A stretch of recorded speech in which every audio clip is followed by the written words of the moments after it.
with our gleaming white floors. Again, you always get 10% off in the store or online. Use the code SAKEGUMI10. It works every day, 24/7. You can still input, order online and then do in-store pickup, especially for the special exclusive sakes that we do for you guys. You're going to want to order those online as soon as they launch, and then uh, pick them up in the store, especially like Den 13 sold out really fast. Um, and just for today, Yoko, we're going to keep it casual, happy hour still. Yoko's going to start with a little intro and talk about unpasteurized sakes, and then I'll go through the Nama packs, and we'll keep it kind of fun. And I will be moderating the chat field, so if you have any questions, just this is very casual, so just feel free to speak up or just say something in the chat field, and I will be right here to moderate this room and get your questions over to Yoko. And let's start, Yoko, with NamaFest 2021. All right, so I am going to share this slide with you. Hold on. Just here, share screen. Here we go. All right. So this is the logo that I'm really proud to show off because I created it last year, but then we never got to use it. So NamaFest, that F is the kanji for Nama. So that was a fun thing to finagle. Okay, so my idea for tonight was like I wanted to, we wanted to have the bar open by this time, but I think it's still going to be a few months, until the county allows us to open the bar back up and pour for everybody. But the vision for NamaFest, when we can meet in person and have y'all at the bar, is really to have like a flight or like a lineup of sakes that we can just pour for you, and we can have fun and we could talk about them casually. Um, and before we go into that tasting, a little bit about Namas. This is our beautiful fridge that Ian set up right before we opened back up. And we're pretty proud of it because we have a bunch of Namas in there right now, and we will get a few more. A little bit of background for Namas this year. It was actually really hard to get the Namas this year because of several reasons. A lot of production in Japan has scaled back on the sakes because of the pandemic, and then a lot of the buyers here in the U.S. are hesitant to buy more Namas because they're sitting on Namas from last year.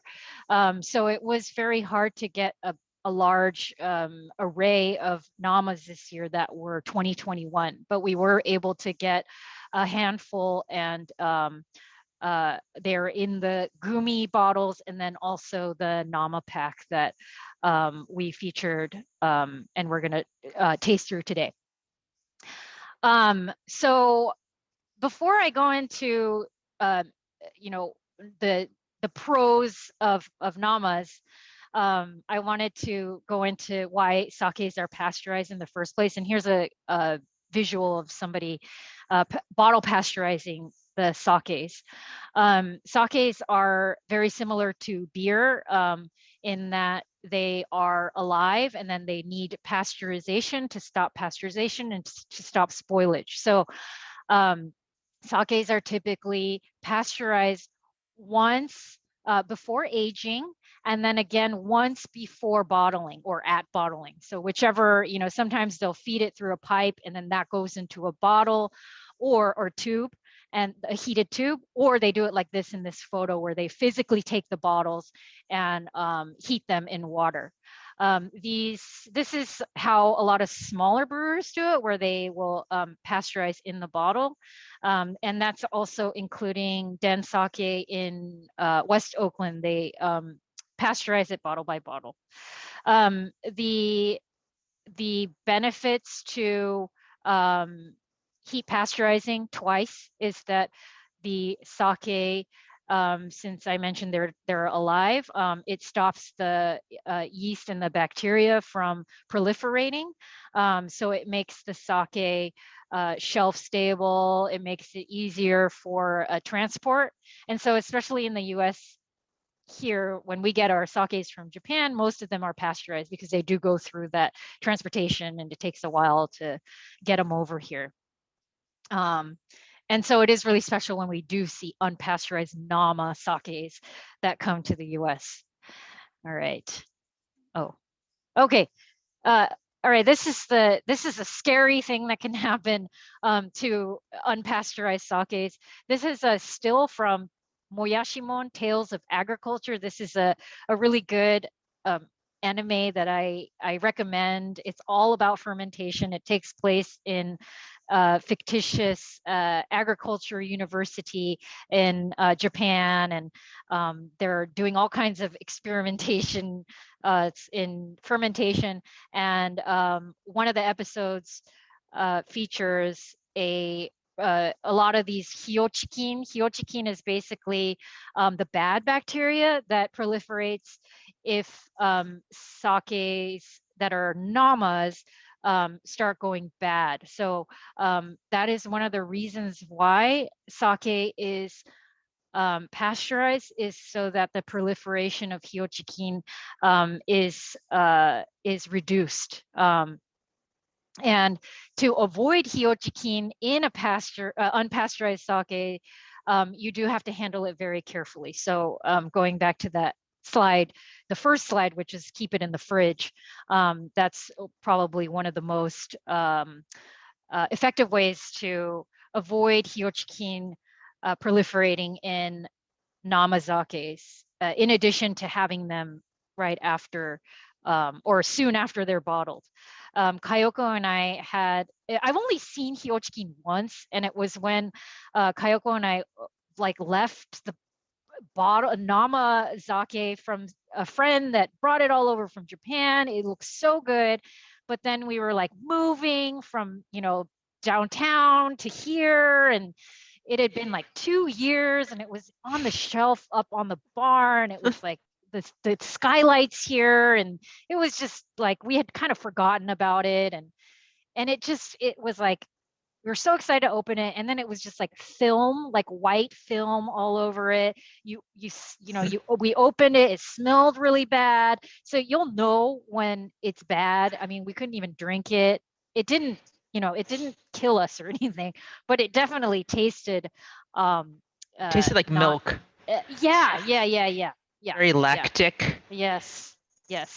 Kind of like sour milk. It was yes, very strange. Yeah, it was very, very strange. I don't know what we were thinking. We literally had saved that bottle for a special occasion or something for 2 years.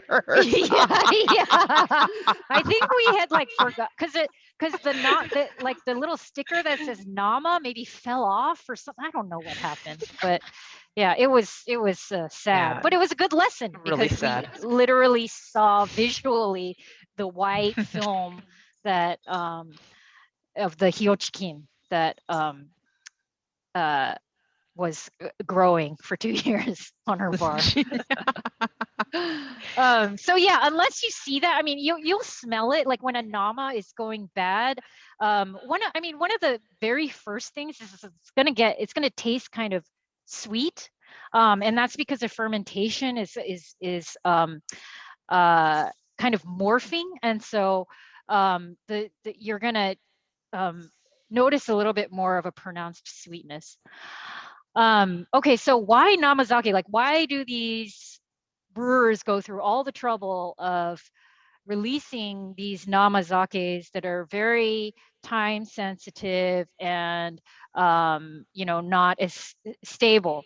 All brewers will tell me, and sake enthusiasts and everyone here, a lot of you are Nama enthusiasts. It's that fresh and like fruity and like bold and like that bouquet. Like when you open a Nama, it's like you can really smell it, and it's just a lot of times it is very like tropical, fruity, apples, and it signals spring for sake lovers. It's like you open a Nama and you're like, oh my gosh, like this is March or April. And the texture as well, a lot of times Namazakes tend to be effervescent. So it's all the things that you would expect from like a fresh brew. It's alive, it's green, it's fruity, and it's oftentimes bubbly too, or there's a little, yeah, an effervescence to it. Here's a photo I took of freshly pressed Namazake last month at Den. I went there to see the pressing of batch 13. And so I literally had this sake out of the press, which was delicious and alive and all those things fruity and bold. Okay, so there are a few types of namas because I had mentioned earlier namas, there's 2 pasteurizations, one before aging or like right after pressing, and then one at bottling. There are several types of namas and 3 types in particular. Namazume is a sake that is pasteurized after pressing, but skips that pasteurization at shipping or bottling. So zume means to pack or to ship. So that's why it's saying it's a nama at ship. So namazume. The second type is the namachozo, which is the pasteurizing that is skipped after pressing, and then it's bottled or it's pasteurized at shipping. And chozo means to keep or to age, and so that is also a literal translation is unpasteurized at aging. So these 2 are half namas, I guess you could say. And then the third one is a true nama or nama, and sometimes they refer to it as a hon nama, which is like real nama.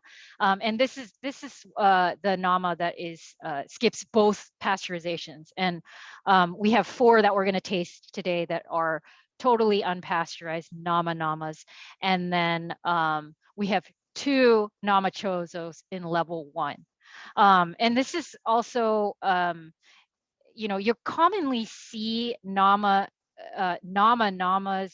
or you won't see a lot of namas in the half bottle size. And so when I tell people about the difference between like level 1 and level 2, the little bottles are more tend to be for like bigger batches, bigger production, and those are different from some of the namas that come here that are namas that are small batch and come in the 720s. So even though the level 1s, you're getting a type of nama, it is the second one, the namachozo. So it's not the true nama. But they're still, they still demonstrate characteristics of namas, and you'll see when we go through the tasting. Okay, so I kind of wanted to switch it up. Actually, this is a suggestion by Kayoko. She was like, why don't we start with the ones that you're really excited about? So I am gonna start with the level 2 bottle 1, and I have all the sakes here lined up. And the first one we're gonna try is the level 2 bottle 1, which is the Taka Noble Arrow Tokubetsu Junmai here. And this is a nama.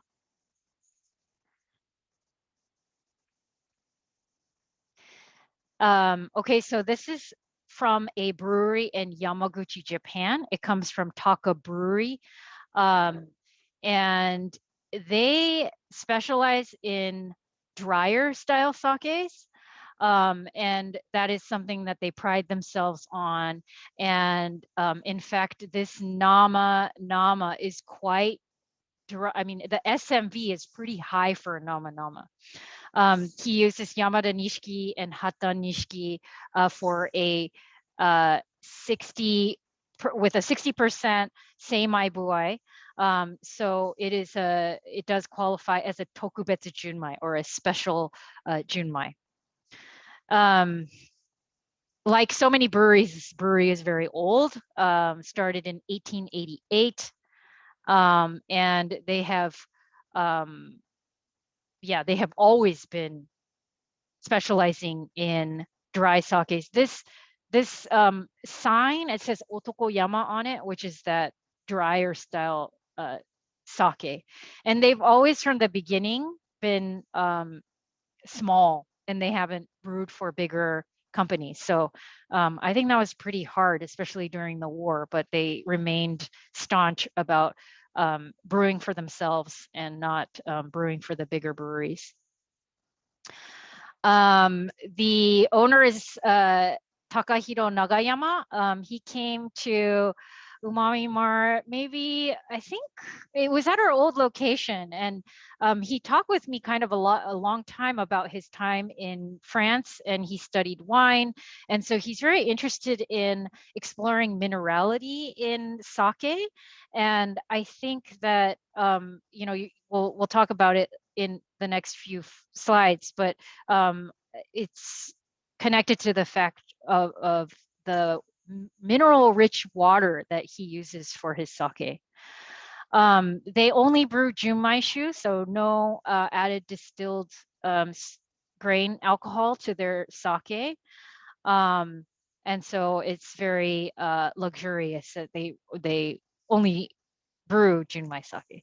Okay, so it's the next slide. This is the water that, or they use water from the Koto River, but it originates from this limestone plateau. So the sake has this very it does have this mineral, kind of tart, soil-like quality to it. It's kind of crisp too.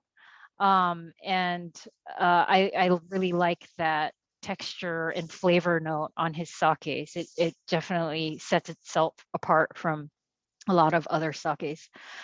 And let's see. Okay, so he was, or this is not Nagayama-san, but this is the his one of the kurabito. And they're really concerned about keeping the dryness of their sake. So one of the things that they did to balance the sweetness of a nama, which he's anticipating, right? Because namas tend to be sweeter, they're more fruity. He uses a yeast number 9, which brings up the acidity. So that balance really shows through on this one, where it's nama that's actually, has that crispness that is usually absent from namas. Yeah, but then it still has that effervescence of a nama, which is really nice. So I was happy that he he's balancing these flavors, but the nama still tastes like a nama. So, and then he was also, it was cool because I asked most of the brewers how long these sakes are aged. This one, he said he pressed it in December, knowing that Sake Gumi members would get it in April. So another thing to note about this Taka Nama, us Sake Gumi members got most of them that came to the US. So there are no more. So it's nice to have ordered them back in, I think, October or something. So yeah, it was nice to get them in time to share all of these with you by this time. So Yeah, some of the aromas that I get, like a little bit of green apple, a little mint. Um, the texture is interesting. Has a little like an olive oil, like a little viscosity.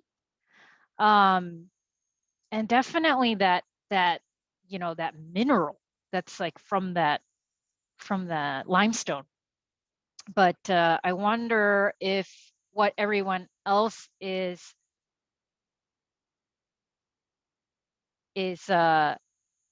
tasting for this. Oops, let me look at the chat. I can't hear you. Oops. There's a lot going on in the chat. Can you hear me now? Yes, yes, yes. But these are questions that were kind of about the Namachozo versus Namazake, so we can talk about it after we talk about the noble arrow. Okay. Anybody have thoughts about this sake, the noble arrow? This one's quite delicious. It's Ken and Jody. Can you hear me? Yeah. Yes. Hi, Ken and Jody. So one of the things that I get from Namazake in general, and probably Junmai Daiginjo's also kind of the same thing, is that kind of that red hot thing, sort of cinnamony. Yes. And this one, like both of us remarked that the cinnamon finish is super like noticeable and super long. Mm-hmm. Yeah, it has a nice layered, complex finish for sure. But yeah, cinnamon, that's a good one.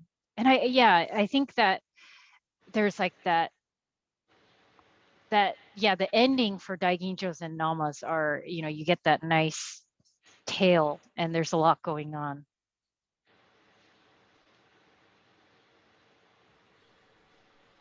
I don't get the cinnamon. What's that?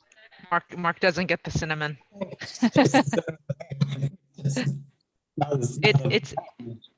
It's a little bit spicy, I'd say, this one.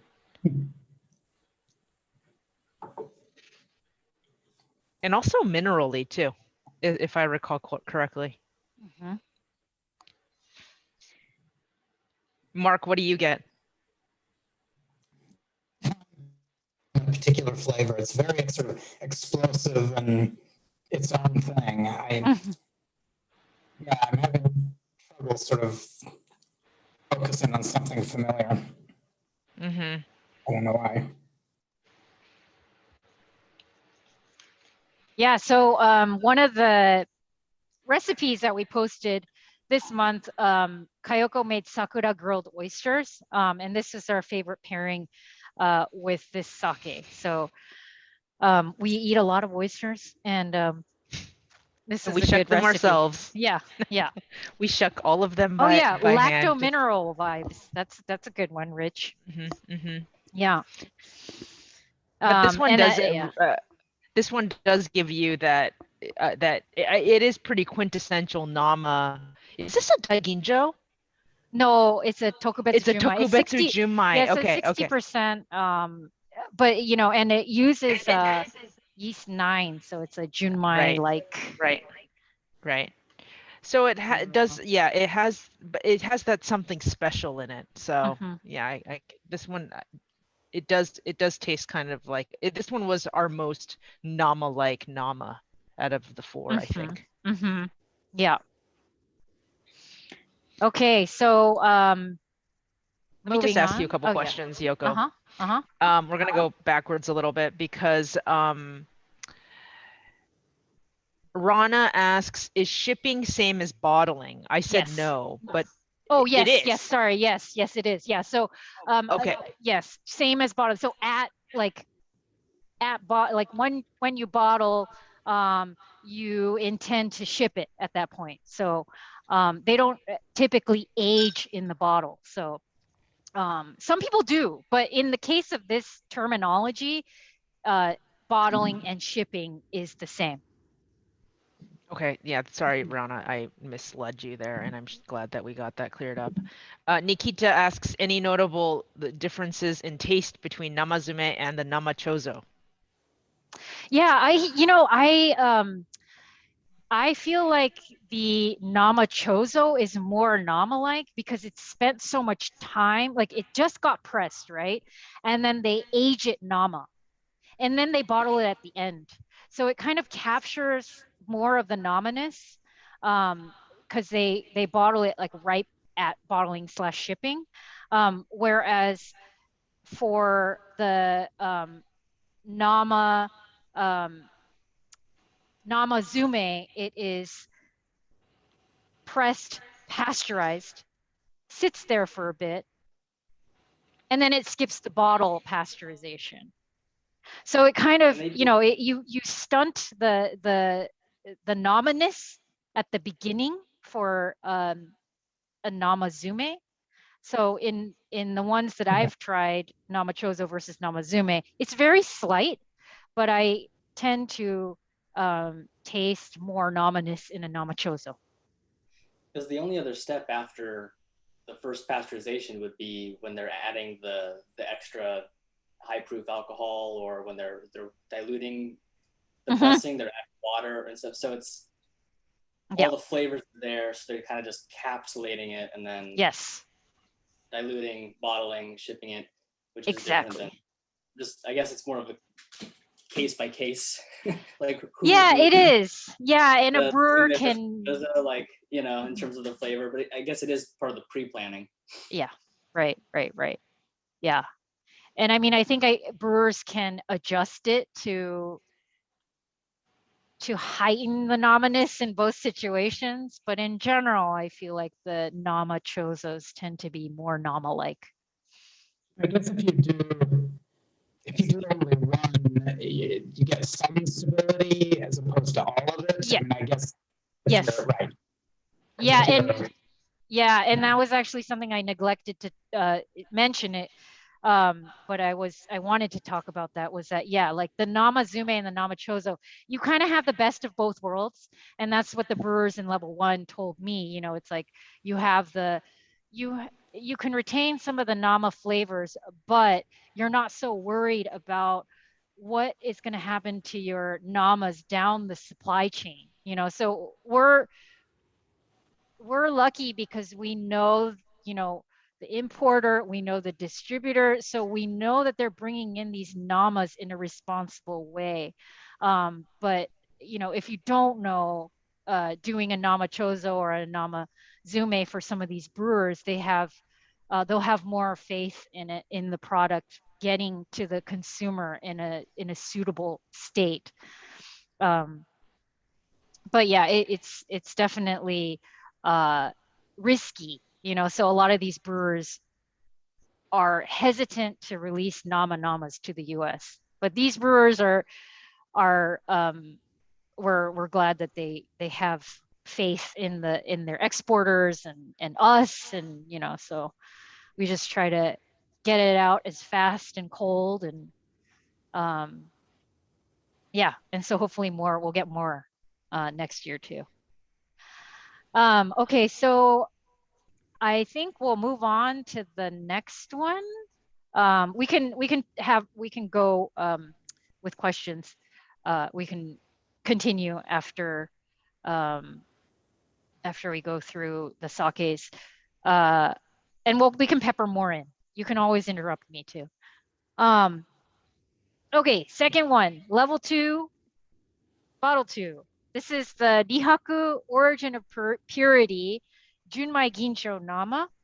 Nihaku is in Shimane, and they're the most like inaka, or like countryside, least populated prefecture in Japan. I really want to visit. It's by the seaside. We had a really dry sake kan nihonkai in, I think it was August, water and ice month. Anyway, lots of good breweries in Shimane. This one is made with my favorite type of rice, omachi. Oh yeah, this is the other brewery I was talking about. They're in Shimane as well, and they make a really extra dry style of sake, and it's for fishermen. Um, okay, so I'm gonna pour some of this for myself too, and get a little whiff. Okay, this is another Nama, and SMB +1. So, as I mentioned earlier, that Taka, it had a +5, which is kind of unique for a Nama. It's a little bit more on the drier side. Oh yeah, I already talked about Shimane, but look at this brewery. It's like so nice and quaint, and it makes me want to travel and go there. Sigh. Okay. Here is Tanaka-san. He's the 5th generation president of Rihaku Brewery. He's the one in the middle. He's like holding the ochoko up really high. And I was asking him about his sakes, but he wanted to talk about all his hobbies, including cars and what was it? Going to izakayas, photography, camping, cooking, biking, and he has 2 children, 8-year-old and a 5-year-old. Yeah, these are all the people in the brewery. There's kind of a lot of people working there for a smaller brewery. He usually comes to the US and we see him like once a year. Beautiful Shimane. Okay, so it's sometimes their mission statements are a bit vague, and Tanaka-san was saying like his mission is to disseminate sake to future generations. One way that they're doing it is actually exporting, like a third of their sakes are now exported abroad. So they are really focusing on expanding the market. We're lucky to get their sakes in the US because they're pretty niche in Japan, but because they have this mission to spread the sake gospel, they are game to export a good portion of their sakes outside of Japan. And then let me see.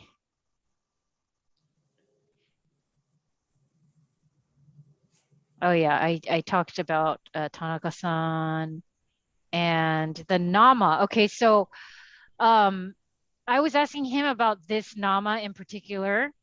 And this is a Junmai Ginjo, so it's polished down to 60%.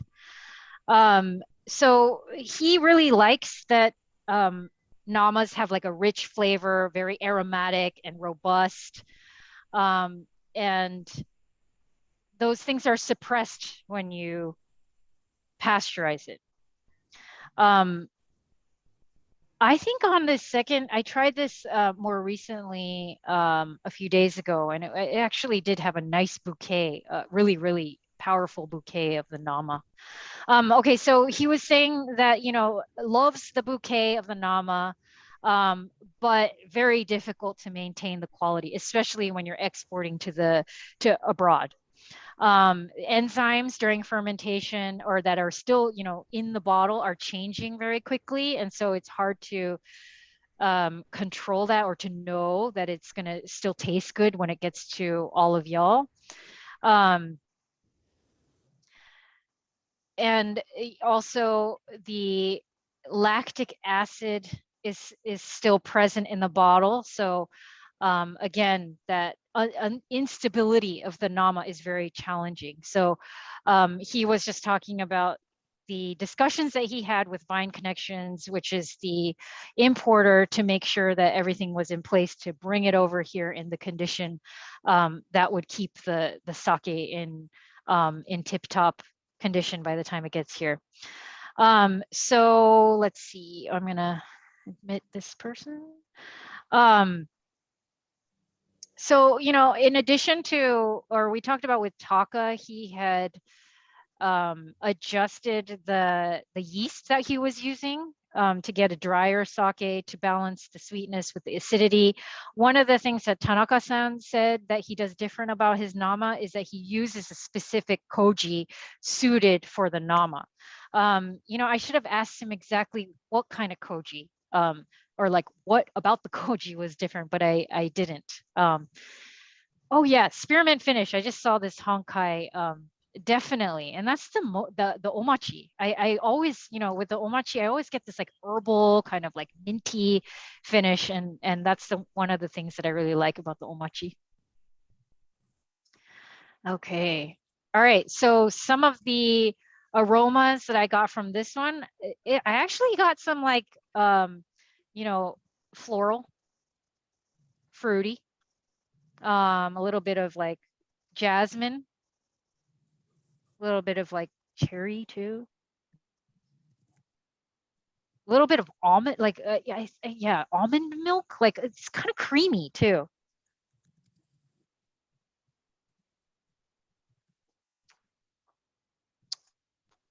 What does everybody think? Mark asks, how does the extent of rice polish affect the quality? Oh, for like in of a general? Nama, of a Nama. Oh, of a Nama. I mean, I think that, you know, Namas, you know, that's a good question. I don't know how it affects the quality. I don't know if you can hear me. I think Oh, I can kind of hear you now. my instinct was that the less refined, the more potential, but the greater risk, because there's more possibility of source of Protein. stuff. Yeah. Possibly, yeah. Yeah, I mean, I need to, you know, I mean, there aren't that many like really low polish Namas that I've tried.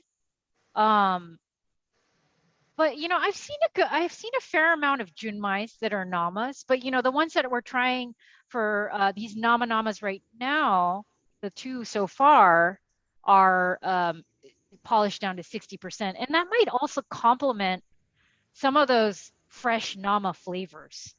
But that's a good question, and I should I am going to note that and find out.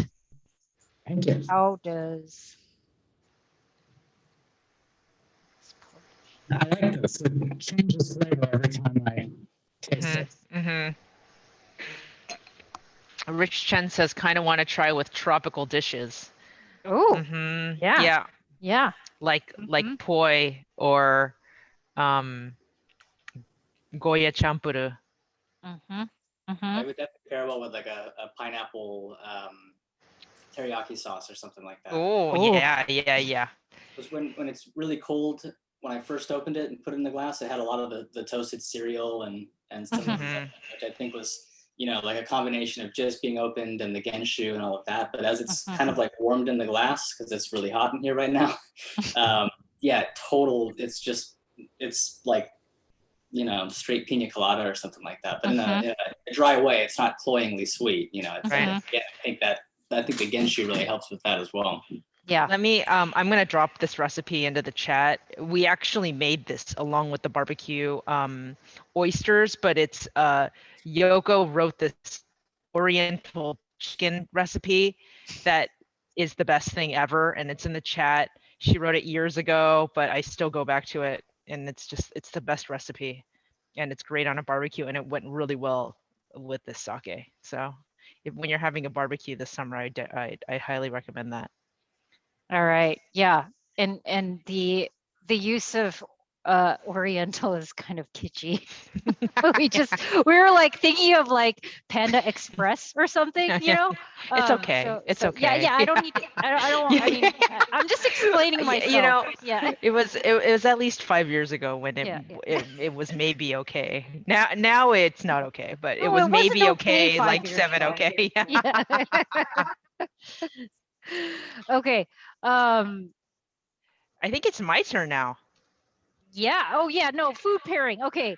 With Okay, I pairings, like okay. the tropical. I also put up a kale and beet salad to go along with this one, which was really good. I liked like the fruitiness of the beet with this sake, and then the brewer had mentioned all these like vinegared dishes like shimesaba for a pairing for this. So the vinaigrette with the salad was delicious.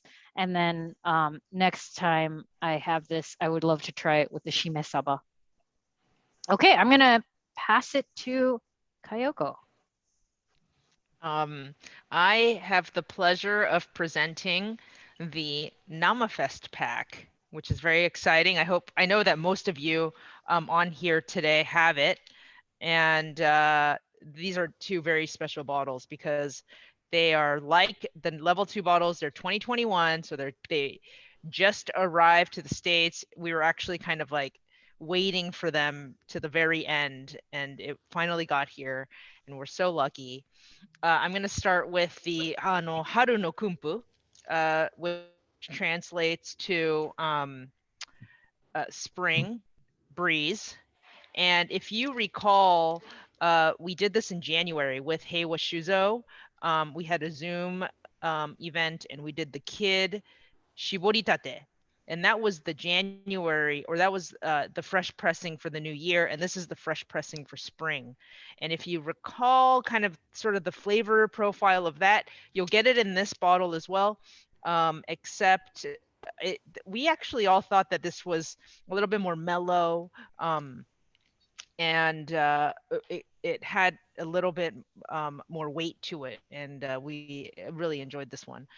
Before we taste, a little bit about the brewery. If you remember, we did the event with them, and I'll put that in the chat too because that was recorded. That was really great. We toured around the brewery with the Toji, and that was really fun. We like looked at the Koji room, and it was really great. Um, this brewery is located in Wakayama, which is in the south, and they've been around since 1928. And it was and this what you see here, it used to be a shrine actually, or used to be a temple, and then the brewery bought it, and it is now uh,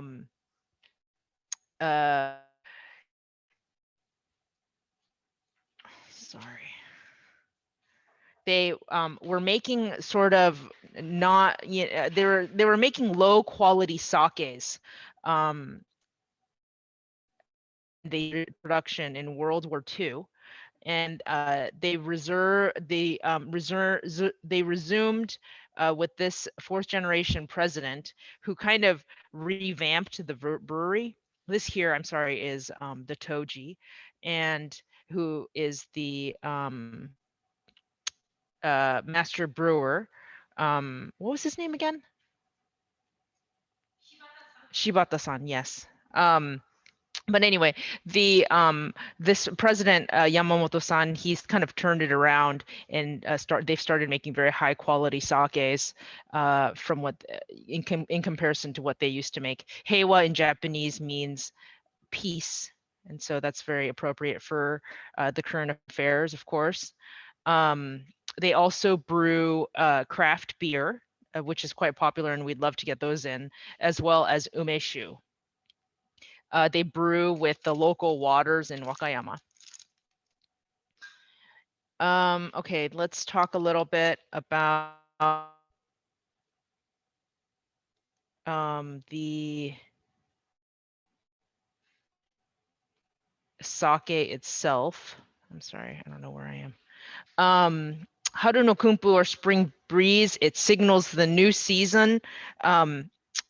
And we got sort of stone fruit from this. It's very like bright melon. I get some like green cucumbers as well.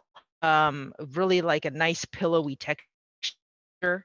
What are y'all getting over there? Oh, that's fun. Yeah, this is definitely it is very Nama-like. And it is a Junmai Ginyu, so you will get that that bouquet for sure. Yeah, I got a little bit of honeysuckle, and definitely on the palate some grapefruit peel. Yeah, there's a lot of comments about Gumi bears. That's pretty good. And yeah, so yeah, we're all Gumi bears. That's pretty good. Pillowy, marshmallow-like texture, you know, the candy, right? It's like we're coming back to this like soft candy kind of fruity flavor. I had also noted here like apricot flower, like, you know, and you had mentioned the stone fruit.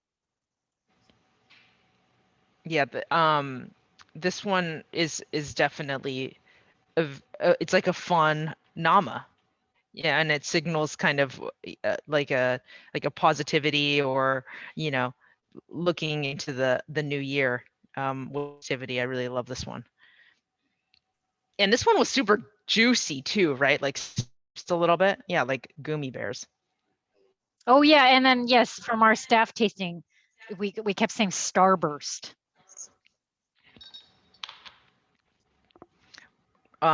Food food pairings, definitely tempura or some kind of a fried food for sure. Like karaage, maybe some fried chicken.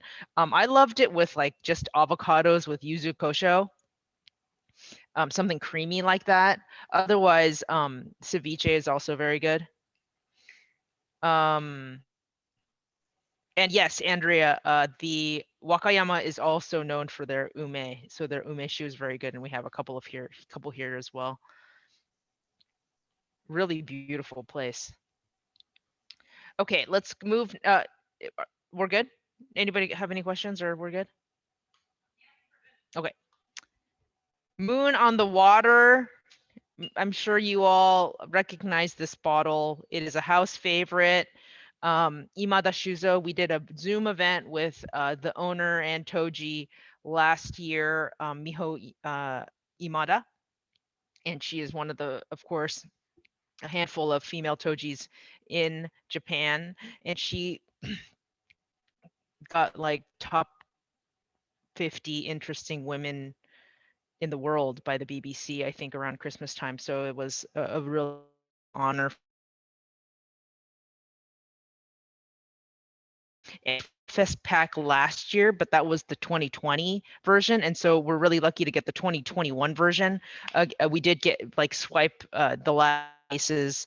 We did try to order more, and we couldn't get any more of this. So very happy to try this one.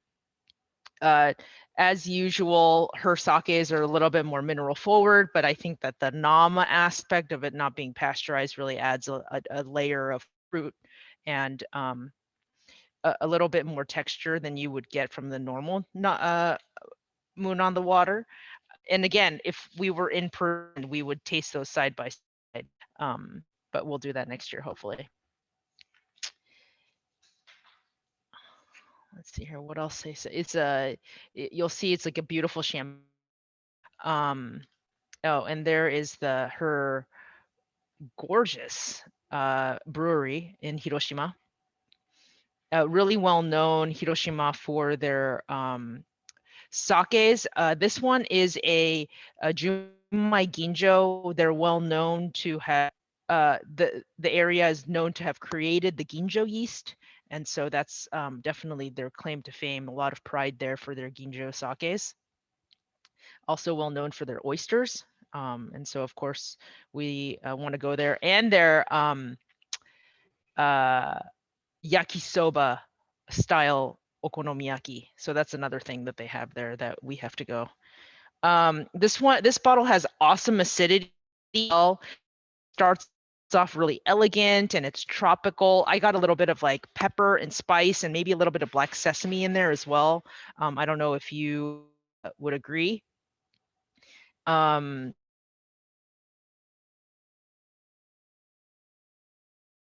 Things were Gruyere, hard cheeses like cheddar. Yes, the Sakura grilled oysters. Like, yeah, again, Hiroshima is known for their oysters, and I think Imada-san, her sakes really pair well with, you know, mineral-y foods. Crawfish, scallops. Oh yes, definitely scallops. What is does anybody recall having the regular moon on the water, and have any comment about the Nama version? Oh, Nikita says, I paired the moon on the water with grilled salmon and fresh burrata and tomato salad. Oh my gosh, it sounds so good. Oh my God. Yeah, the fresh burrata sounds Yeah, very yeah. excellent. And it It sounds so really, it really summery went and well fun. with that. Yeah, but also I think I like almost anything. So far, I've liked everything that she makes. So Yeah, so good. I couldn't quite remember what what it was like last year versus the Nama this year, but you know, it was in line with everything she's made up to this point. So it's always good. I usually go for one of her bottles if possible. Yes. Yeah. Yeah, it's really good. Okay. I think that's it from me. Okay. So we're going to finish off with the level 1 bottle. So thanks for patiently waiting for the level 1 members. The first bottle is the Ichigo Zakura.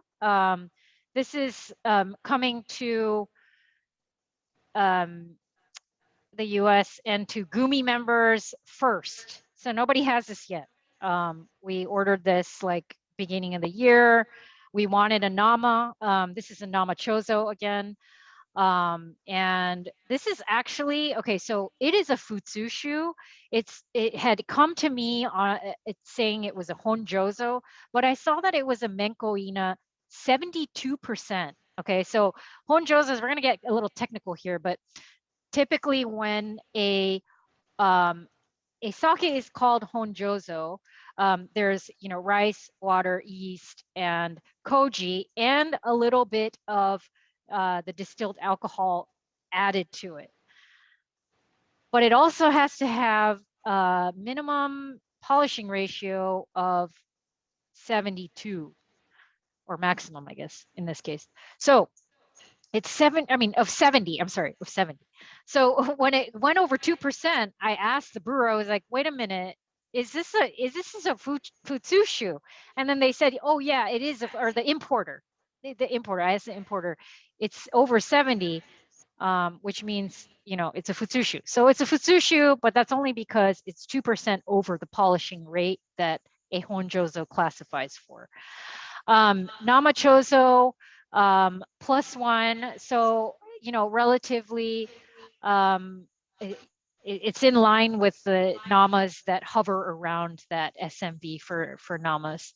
Futsushu is not a bad word. A lot of times sake makers are going against the what are they called, like the sake police, or the, you know, the people who decide what the classifications are. So some people will totally go against, you know, being called a junmai or a futsushu or a honjozo by, say, using a table rice, an eating rice, and not a sake rice.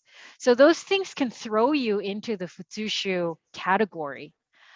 So we do have some examples now of smaller brewers who are bucking, or like, or what do you call it? Like they're paying, they're not heeding to these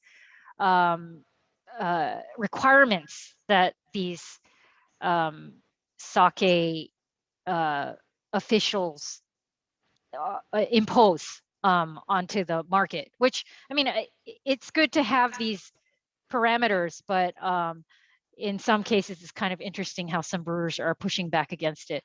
The majority of sakes are futsushu, yes, and those are the ones with the additives, like they can put sugars, they could put gray added distilled alcohol, and a lot of those are the futsushu is made for B2B use. So for sauces, they'll sell it to salad dressing companies or mirin companies or people who are making condiments basically. And so that's why futsushu makes up 70% of the answer or 70% of the market. It's not that like 70% of the end user is drinking futsushu. It is in addition to the fact that these bigger food makers are using a bunch of futsushu for their food products. Okay, so that was a little bit of a offshoot. Okay. So this is Ichigo Zakura Brewery. Ichigo and Sakura make up the name of the brewery.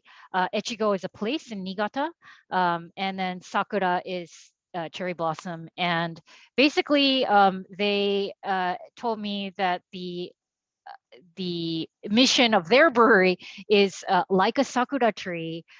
They give back to their local community every year. They're rooted in their local community, but then they give back every year in the springtime. And I thought that was kind of nice. It's kind of cheesy, but it's kind of nice. And it makes a lot of sense. So they are a sake brewery that specializes in daiginjo. So it's really interesting to talk to all these brewers, and like Taka, he's like, oh, it's all about the dry sake. And then this brewery is like, oh, we're all about the daiginjo, but then they have this futsushu. And so, but I kind of see a little bit of the trend. This is definitely like an aromatic type of sake. It has a little bit of it's light, but it still has those fruity, aromatics that can come with, a really floral daiginjo. A little bit about the surroundings. They are near this mountain Gozo, near the Swan Lake. And this lake has a lot of soft spring water, which is common to Niigata, lots of soft water. It results in this like softer, easy to drink, not so earthy sake. And this is a perfect example of a Niigata soft style sake. They like to or they're a little bit building on the daiginjo thing. They also said that they recommend their sakes in wine glasses, so you could try that out. Can I visit the brewery? Yes. Look at their tasting room. This is a little less charming than that Shimane one, but I'd still go. Ouch. But you know what? 99% of the tasting rooms in Japan look like this. Yeah, totally. They're under like these neon lights or the floor lights. Yeah, totally. Okay. So a little bit about this sake that we're trying today. The bottle kind of tells you, but they said this is like signaling spring. It's like the sakura's on here. It's fresh. It's blue. The bottle's blue. It's crisp. It's, easy to drink. It's, picnic time, hanami time, something a little, very, very drinkable for everybody. One of the reasons why they released it as a namachozo and not a completely pasteurized sake is to communicate that spirit of the spring and the vibrancy. But then, like we touched on before, the brewer had said that but we kept it a namachozo and we pasteurize it at bottling for stability. So they're taking advantage of both the nominous, but then also pasteurizing it once so that it is stable, especially during shipping. This is not aged. So once they bottled it, I think they bottled this in January. Oh, no, it's November. It's November. So they just bottled, at pressing, and they just, we're on, Haley, we are on the level 1, bottle 1. So the Ichigo Zakura, this one here. Okay. So have this, within a week of opening it. For me, I felt like again, the freshness. This is a really nice sake to have with food. I thought it was a very non-offensive, easy to drink nama that is crisp, clear, tande karakuchi Niigata style. And a little bit of Fuji apple, a little bit of cherry blossom on the nose, lighter. But I think it's still like a 15% alcohol. Yeah, 15. So it's regular ABV. This one is so lovely. It's like so Yeah, crisp and yeah, easy to drink, yeah, right? Like, yeah. and especially after having, the NamaFest or the level 2 bottles where it's like totally unpasteurized, this bottle is just very refreshing and Yeah, crisp. and kind of mellow and yeah. Yes. I'm gonna try this.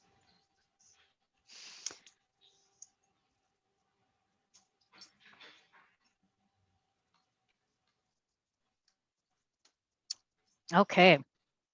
What if Ace, do you have any notes? Ian and Kristen, what do you think?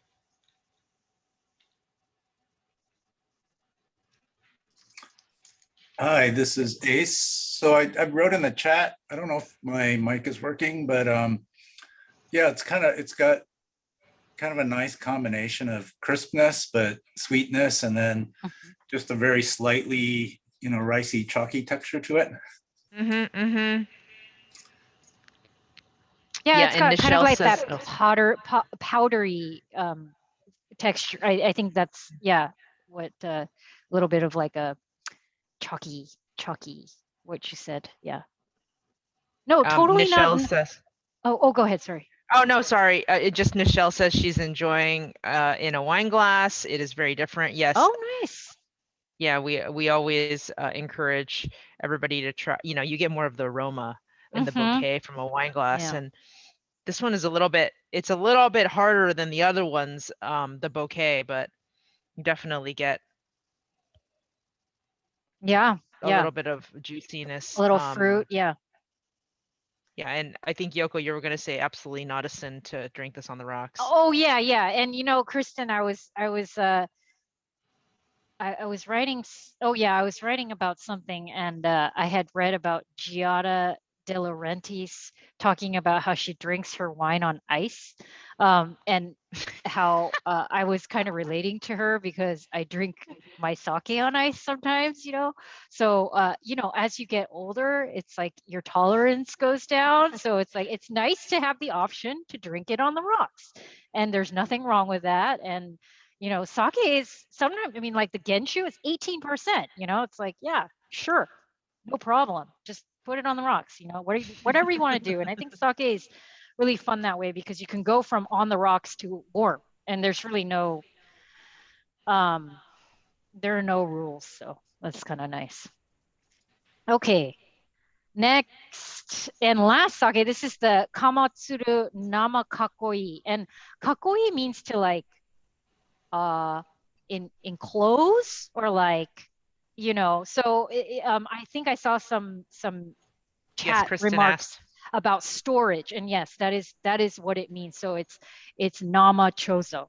So kakoi is another word for keeping, I guess. This is made from Hata Nishiki. It's a little drier. It's at a 65% Seimai boy, so a little bit more riciness, a little bit more, it's less of the fruity nama that we've been having. And we'll try that before. Let me just tell you a little bit about the brewery. We've always carried Kamotsuru sakes. We really love the Daiginjo. That's the claim to fame sake that Obama had when he visited Japan. Jiro, that sushi gentleman, he only serves that Kamotsuru Daiginjo that Obama had. and Kamotsuru is just like a total like institution in Hiroshima, not far from Moon on the Water, Miho-san there. So Imada Shuzo.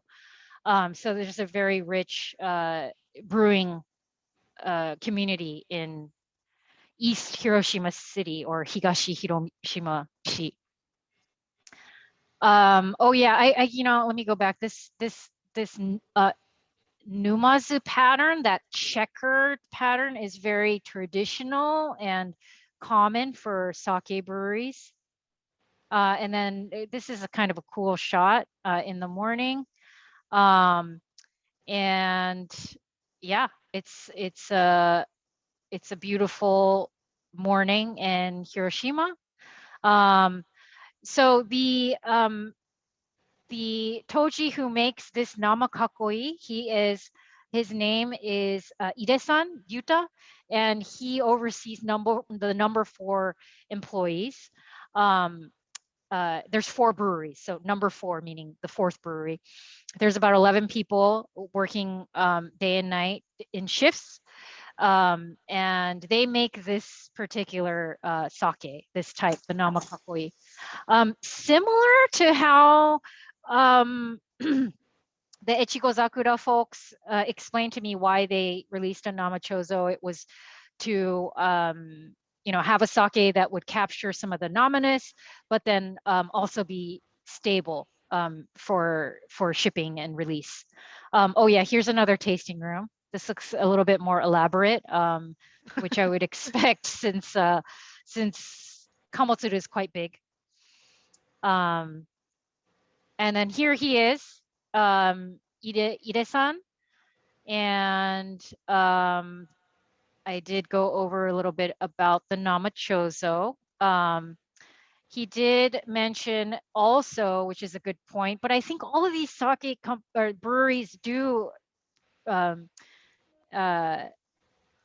practice very good hygiene. But he said in particular with Nama sakes, they have to, they have to be particular about the hygiene in during production and the timing of the bottling and the shipping. So these are all things we kind of touched on. Aroma, yeah, a little bit of like earthiness to me, like a little riciness, a little bit of like enoki mushroom. So not super mushroomy, but a little bit like a raw mushroom, fresh cut small mushrooms. Also got a little bit of like coconut, very different from the last ones that we've had, but I would be curious to hear more about what you all have to say. Ide-san talked a lot about the acidity in the sakes. I think that Kamotsuru tends to have pronounced acidity, and I like that about their sakes because that acidity does go really well with all kinds of foods. I had this, so there's this food truck that I've been really into. It's called Kolobok, and it parks at Temescal Brewing. It parks near where I live in the Diamond, and then it parks, where else does it park? I don't know where else, but it's called Kolobok. It's a Russian food truck, and all of their things are so good. And I had the cheese pierogi and their beef dumplings, and it was very good with that. And Ide-san says that meat will go really well with it, oysters, and so yeah, I mean it's kind of the same trajectory of like the proteins and the meatiness. Okay, so I am going to, and yeah, great chilled, but this one is not bad at room temperature or warm too. I definitely recommend experimenting with all of the temperatures. Okay, so I have a few questions that I'm going to touch on. From Mark, if Namazume or Namachozo are sufficient for stability, why do both? Or alternatively, why do only one if one is not sufficient? Okay, alternatively, why do only one if one is not sufficient other than cost cutting. Does one over the other method really make a difference in taste in your view? Again, it's very slight. Oh, I can't hear you. I think you're talking. I think you answered this. You said the Okay. make a difference. Okay, yeah. Okay, and then from Chris, oh, that's the same. Okay, I'm just kind of going over some of these questions. Also, do Namas hold up better when canned? Yes, yes. So somebody had mentioned Funaguchi. They do better in cans, especially because it's opaque too. So you have no light coming through. Ace, you said slight fruitiness. Are there Nama festivals in Japan? Yes. Yeah, everywhere. So you can, I mean, it's a lot of them are, when you see that ball, that cedar ball that you see sometimes outside of the breweries, that is a indication that there's freshly pressed sakes or namas. So at, maybe around like February or so, when the breweries are wrapping up, February, March or so, that's when you'll see all these breweries with the hanging cedar balls, and you could just like go around different towns and try all their namas. A lot of the festivals like Sake no Jin in Niigata, a lot of them will just have at their stalls the namas, and they will have a lot of these festivals like right around that like March time, when they start wrapping up the brewing, and then they can start promoting the sakes and introducing them, and they will pour the nama versions. Yeah, so I think we'll just open it up, and if anybody has any more questions or wants to elaborate on something, we can. I have a question. Yeah. So it's too bad they're not here to speak. Yoshi and Lani aren't here to speak about this, but before COVID BC, they had done a tasting at your shop in which we tasted sort of aged nama. Yes. All the messages, refrigerate your nama, refrigerate your nama. Yeah. Did they refrigerate it? Did it age refrigerated? I'm trying to figure out So those were aged in the refrigerator. So we still have like a batch 8 from a while, from last year, 2 years ago, actually, at this point.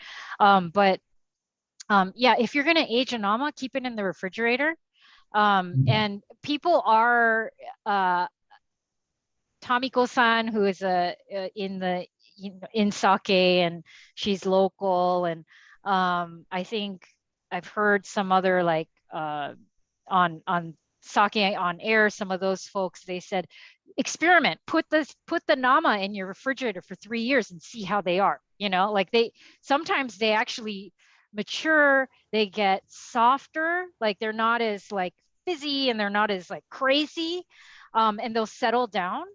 And short of like when Kayoko and I were talking about the milky white, like that's not going to be good. But that's also because we had it out like on the bar, and it was just not good. But if you keep it in your refrigerator, that's kind of a fun experiment, and just keep it and try it next year and see how it does. I did try the Moon on the Water last year, right when it came in, and then I tried it like 6 months later, and it was way less effervescent. And I liked that effervescence about it, but it was still nice and rounded, after 6 months. But it tasted closer to the pasteurized version. So.